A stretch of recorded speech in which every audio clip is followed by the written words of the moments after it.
We are in the nerve center. This is the first office of Amazon.com Inc. And up here, this is my desk here.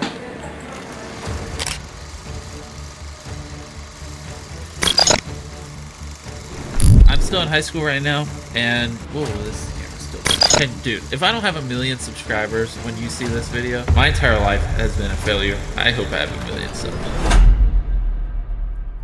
وراء كل شخص عظيم قصة عظيمة، وفاش كنقولوا قصة عظيمة كندويو على قصة عامرة بالابس والداونز، قصة شابعة محاولات فاشلة اللي كتوجه جهة الطريق الصحيح وماشي كتحبسو، قصة اللي تتعاش فيها جميع المشاعر الممكنة، قصة اللي من جهة كل ما تتعاودها كتحس بالفخر خارج من نيفك، ومن جهة أخرى تتحس بالبكاء والتحسر حيت داز، قصة اللي تعاودوها أجيال مورا أجيال وكيعطيو بها مثال كل مرة كيبغيو يدويو على شي حاجة سميتها النجاح، قصة اللي كيتانسبيراو من الناس لقرون واللي كتعطيهم قدوة ومثال يعطيوهم بجدهم يوليو بحالو. من العنصر الأول اللي كيعطي القصة داك البريق وداك التميز وكيخليها تسمى قصة عظيمة هي ديك البساطة اللي بالبداية ديالها، وكل ما كانت البداية بعيدة عن الهدف المنشود كل ما كانت القصة واعرة أكثر. سولتك شنو اللي كيخلي قصة ميسي واعرة؟ كاين اللي غايقول الألقاب اللي دا، وكاين اللي غايقول الأهداف اللي ماركا ولا الطريقة باش كيلعب، وهذا الشيء فعلا صحيح، ولكن اللي قلت لك أن هذا اللاعب كان عنده مشكل في النمو في صغره، وكان هذا الشيء يقدر يسالي قصة ميسي قبل ما تبدا. هنا كيولي بنادم باغي يسمع القصة كامل ويعرف هذا الولد الصغير كيفاش ينتقل من هذه الوضعية ولا من الأفضل في التاريخ. أمازون ومن لا يعرفها شركة عالمية القيمة توصل أكثر من 1.5 تريليون دولار، أسسها الملياردير الأمريكي جيف بيزوس اللي تتبلغ الثروة ديالو حاليا أكثر من 190 مليار دولار. هاد الشركة أو هاد القصة بدات من كراج صغير في دار بيزوس، وهذا الشيء من بعد ما خرج من خدمته باش يبدا في مشروع ديال فكرة طاحت ليه ما عرفها حتى واش غتنجح ولا لا، إضافة لأنه ما كانش وسط الظروف ملائمة 100% باش يبدا، مع ذلك بدا في الظروف اللي هو فيها والنهاية راه عارفينها كاملين، ونفس الحاجة مع أبل وبزاف الشركات الأخرين.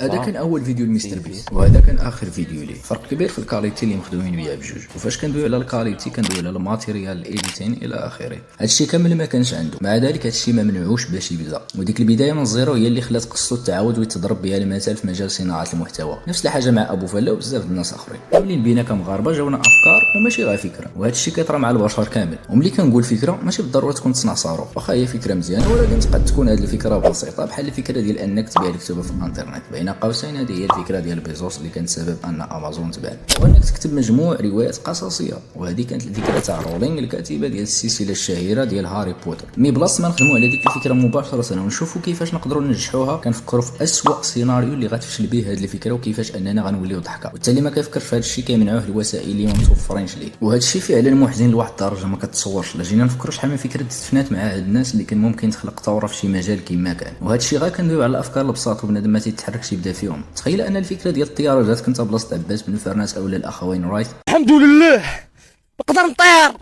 ربما ما عمرنا كنا نحلموا نشوفوا هاد الطياره كاع. اللي بغيت نوصل لك هو انه داكشي اللي خاصك باش تبدا، اولا اللي كتقنع راسك بانه خاصك باش تبدا، خاص يكون الحافز اللي يخليك تبدا. كل ما كانوا الحوايج اللي خاصين كثار والظروف ما مساعداش، كل ما تولي قصتك فعلا قصه اللي كتستحق التعاود. داكشي علاش بطل خاصك تبدا وبركه ما تدفن في افكارك، ماشي تتبان الطريقه تبدا، حيت الطريق تتسناك انت تبدا باش هي توضح.